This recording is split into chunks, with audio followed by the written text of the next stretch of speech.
कहानी की शुरुआत में हमें केल्विन नाम के एक आदमी को दिखाया जाता है जो कि एक बहुत बड़ी साइबर सिक्योरिटी कंपनी में इंजीनियर है। इस साइबर सिक्योरिटी कंपनी के जो क्लाइंट्स हैं वो बड़े बड़े बैंक्स, बड़े बड़े कॉरपोरेट्स हैं। ये उनके ऊपर होने वाले साइबर क्राइम्स को, साइबर अटैक्स को रोकते हैं। केल्विन की एक बेटी भी है जिसे हार्ट प्रॉब्लम थी, लेकिन अब उसकी हार्ट की सर्जरी हो चुकी है। वो पूरी तरह से नॉर्मल है, पर अपनी बीमारी के चलते वो 3 सालों तक स्कूल नहीं गई थी। और आज केल्विन अपनी बेटी का एडमिशन करवाने के लिए स्कूल आया है, इसीलिए उसने ऑफिस से छुट्टी ली है। वहीं हमें एक हैकर को दिखाया जाता है जो एक बहुत बड़े बैंक के सर्वर को हैक करके उसके पैसे ट्रांसफर करना शुरू कर देता है। और इस बैंक की सिक्योरिटी का काम केल्विन की कंपनी के पास है। वहां पर हर कोई इस हैकिंग को रोकने की कोशिश कर रहा होता है, लेकिन कोई भी इस काम को नहीं कर पाता। और तभी केल्विन को कॉल आता है, उसे बताया जाता है कि एक इमरजेंसी है।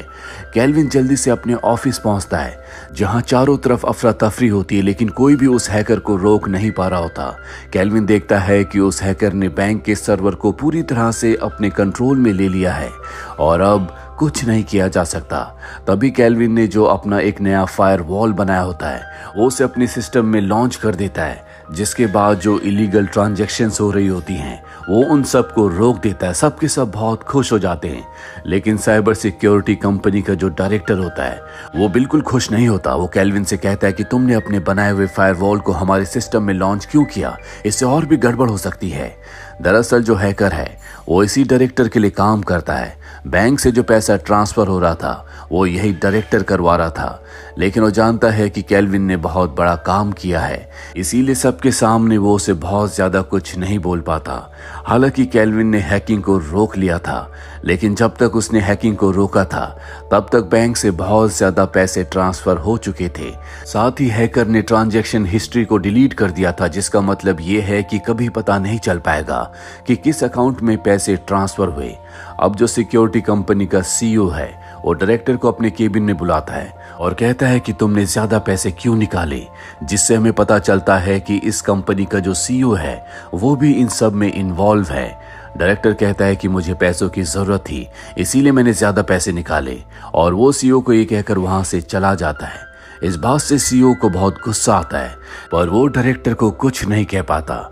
इसके बाद सीईओ एक आदमी से मिलने जाता है जो कि मास्टरमाइंड है, जिसने पूरा प्लान बताया था। और अब वो सीईओ से कहता है कि तुमने ज्यादा पैसे क्यों निकाले। सीईओ उसकी बात का कोई जवाब नहीं दे पाता। तभी वो सीईओ के भाई को वहां पर लाता है और अपने आदमियों से कहता है कि इसे मार दो। ये सुनकर सीईओ डर जाता है, क्योंकि वो अपने भाई से बहुत प्यार करता है। वो मास्टरमाइंड से कहता है कि ऐसा मत करो, बैंक से जो 500 मिलियन ज्यादा डॉलर्स निकाले गए थे वो मैंने नहीं बल्कि हमारे डायरेक्टर ने निकाले थे। मास्टरमाइंड कहता है कि तुम उसे डिनर पर इनवाइट करो। सीईओ ऐसा ही करता है, जिसके बाद डायरेक्टर अपने पूरे परिवार के साथ अपनी फुल्ली ऑटोमेटिक गाड़ी में डिनर के लिए निकल पड़ता है। और अब मास्टरमाइंड अपने हैकर से उसकी पूरी गाड़ी को कंट्रोल में ले लेता है। दरवाजे अपने आप ही लॉक हो जाते हैं। गाड़ी की स्पीड बढ़कर 150 किलोमीटर पर आवर हो जाती है। डायरेक्टर के कंट्रोल से अब गाड़ी पूरी तरह से बाहर है और अगले पल गाड़ी का एक बहुत बड़ा एक्सीडेंट होता है, जिसमें डायरेक्टर और उसकी पूरी फैमिली मारी जाती है। मास्टरमाइंड बहुत ही खतरनाक इंसान है, वो किसी को भी मारने से पहले सोचता तक नहीं। ये बात अब सीईओ को भी समझ में आ चुकी है। वो समझ चुका है कि उसने बहुत गलत आदमी से हाथ मिला लिया है। अब क्योंकि कंपनी का डायरेक्टर मारा जा चुका है, इसीलिए उसकी पोस्ट को केल्विन को दे दिया जाता है। केल्विन को कंपनी की तरफ से रहने के लिए घर भी दिया जाता है। केल्विन उस घर में शिफ्ट हो जाता है। केल्विन अपनी जिंदगी में पूरी तरह से सेटिस्फाइड है, पर वो इस बात से दुखी होता है कि जिस स्कूल में वो अपनी बेटी का एडमिशन करवाना चाहता है, स्कूल वाले उससे 5 लाख डॉलर्स की डोनेशन मांग रहे होते हैं। वो स्कूल के सर्वर को हैक करता है ताकि वो अपनी बेटी के एडमिशन को एक्सेप्ट करवा सके। केल्विन के लिए ये एक बहुत ही नॉर्मल काम है, पर वो जानता है कि ये गलत है, इसीलिए वो हैकिंग को बीच में ही रोक देता है। पर कुछ ही दिनों बाद केल्विन के बैंक अकाउंट में बहुत सारे पैसे आते हैं जो कि अलग अलग अकाउंट से आए होते हैं। साथ ही केल्विन की बेटी का एडमिशन उसी स्कूल में हो चुका है, जिसका मतलब ये है कि किसी ने स्कूल में 5 लाख डॉलर्स की डोनेशन दे दी है। केल्विन को कुछ समझ नहीं आता कि ये कौन कर रहा है। अगले दिन उसका सीईओ उसे बाहर मिलने के लिए बुलाता है, जहां पर वो उसे बताता है कि तुम्हारे अकाउंट में जो पैसे आए हैं वो मैंने ही ट्रांसफर करवाए हैं, मैंने तुम्हारी बेटी का एडमिशन करवाया है और अभी हाल ही में बैंक के ऊपर जो साइबर अटैक हुआ था वो मैंने ही करवाया था। मैं चाहता हूं कि तुम मेरे साथ मिलकर काम करो, इससे तुम्हें कभी पैसों की कोई कमी नहीं होगी। पर केल्विन साफ साफ मना कर देता है, वो कोई भी इलीगल काम नहीं करना चाहता। साथ ही वो सीईओ को कहता है कि मैं पुलिस को इस बारे में बता दूंगा। सीईओ कहता है कि कुछ सालों पहले तुम जेल गए थे क्योंकि तुम इलीगल काम किया करते थे। केल्विन कहता है कि अब मैंने वो सारे काम छोड़ दिए हैं, मैं कोई गलत काम नहीं करता।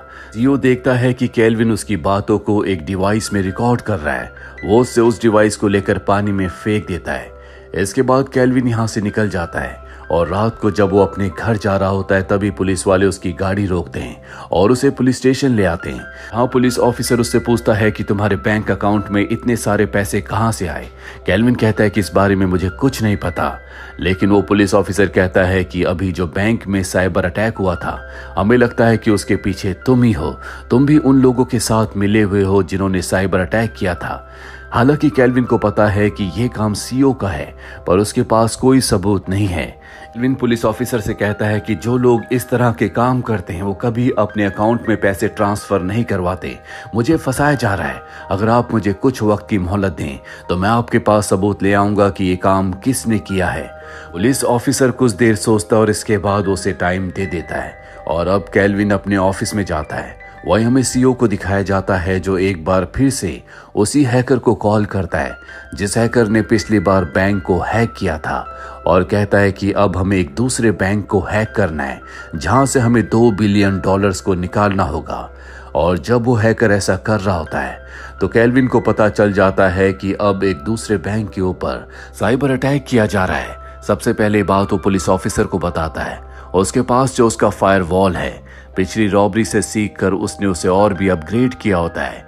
उसके पास उसका एआई है, वो अपने एआई की फायरवॉल की मदद से उस रॉबरी को रोक लेता है। साथ ही उसे ये भी पता चल जाता है कि सारा का सारा पैसा कौन से अकाउंट में ट्रांसफर होने वाला था और ये एक बहुत बड़ा सबूत है जिससे पता चल जाएगा कि सीईओ ये सब कुछ करवा रहा है।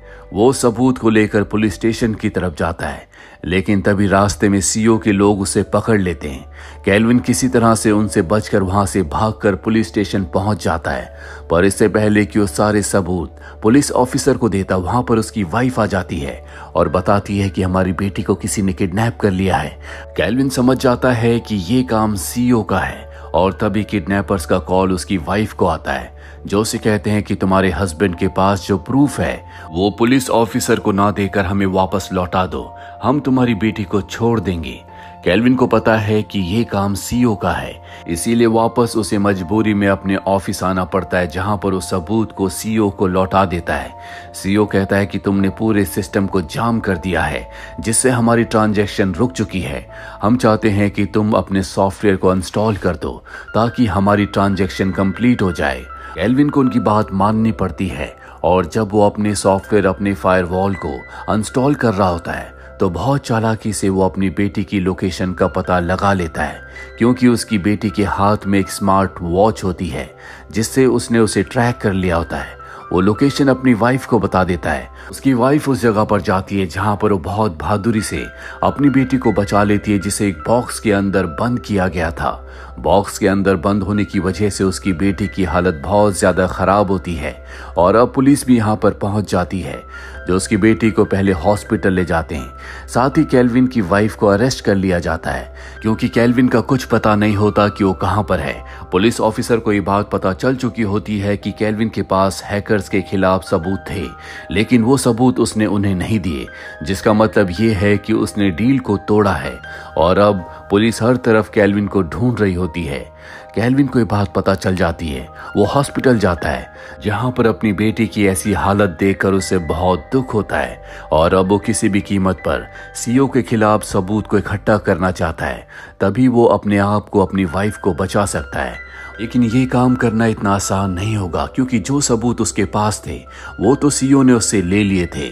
केल्विन अब सीईओ के फोन को हैक करता है, लेकिन उसमें पासवर्ड होता है। जिस पासवर्ड को पता करने के लिए वो पूरे सर्वर को हैक करके उसके अंदर जाता है।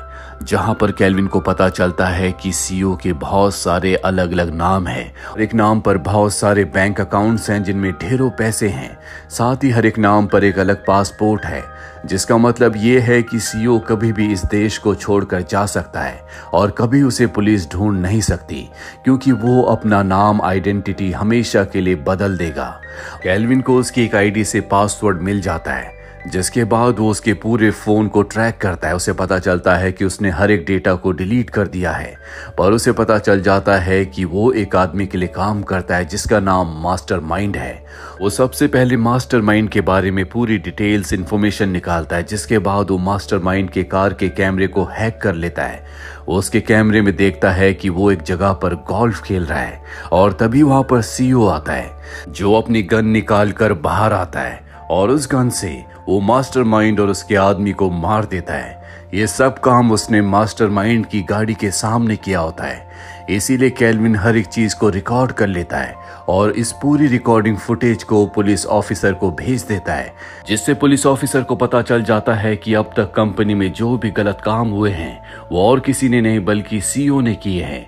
उसके फोन से वो उसे ट्रैक करना शुरू कर देते हैं, लेकिन जल्दी सीईओ को पता चल जाता है कि कोई उसे ट्रैक कर रहा है, इसीलिए वो अपने फोन को सड़क पर फेंक देता है और अब उसकी लोकेशन का किसी को कुछ पता नहीं होता। केल्विन परेशान हो जाता, उसे कुछ समझ नहीं आता कि उसे सीईओ को कहां पर ढूंढना चाहिए, क्योंकि अगर वो एक बार इनके हाथों से निकल गया तो उसे पकड़ना नामुमकिन हो जाएगा, क्योंकि उसके पास अपनी बहुत सारी अलग अलग आईडीज हैं। केल्विन को याद आता है कि उसने उसके केबिन में एक दवाई के बॉक्स को देखा था और ये वही दवाई है जो उसकी बेटी भी लेती है। केल्विन को समझ जाता है कि उसे खुद कोई मेडिकल प्रॉब्लम नहीं है, यानी कि ये दवा वो किसी के लिए मंगवाता है और अब वो उस कंपनी के सर्वर को हैक कर लेता है जो कंपनी इस दवा को बनाती है और जल्दी उसे पता चल जाता है कि सीईओ इस दवा की डिलीवरी किस जगह किस एड्रेस पर मंगवाता था। वही हमें सीईओ को दिखाया जाता है जो उसी एड्रेस पर जाता है जहां पर उसका छोटा भाई है, जिसकी हालत बहुत ज्यादा खराब है और उसकी ऐसी हालत और किसी ने नहीं बल्कि मास्टरमाइंड ने की थी, क्योंकि उसके काम में डिले हो रहा था और इसीलिए सीईओ ने मास्टरमाइंड को मार दिया था, क्योंकि वो अपने भाई से बहुत प्यार करता है। अब केल्विन यहाँ पर पहुंच चुका है। सीईओ और केल्विन के बीच हाथापाई होना शुरू हो जाती है। सीईओ अपनी गन निकालकर केल्विन को मारने की कोशिश करता है और तभी गोली चलती है और गलती से गोली सीईओ के भाई को लग जाती है, जिससे उसकी मृत्यु हो जाती है। सीईओ अपना आपा खो देता है। वो केल्विन को मारना चाहता है, पर इससे पहले कि वो केल्विन को मारता, यहाँ पुलिस पहुंच जाती है जो सीईओ को पकड़ लेती है और इस तरह से सीईओ का गेम खत्म हो जाता है। कहानी के अंत में हमें केल्विन को दिखाया जाता है जो अपनी बेटी के साथ बैठा हुआ है। वो अपनी बेटी को कोडिंग सिखा रहा होता है ताकि उसकी बेटी उसी की तरह अपने काम में एक्सपर्ट हो जाए और भविष्य की दुनिया में जहां पर इस तरह के क्राइम और भी बढ़ते चले जाएंगे, उन क्राइम्स को रोकने में उसकी मदद करे। तो ये थी पूरी कहानी इस फिल्म की। उम्मीद करते हैं कि ये कहानी आपको पसंद आई होगी।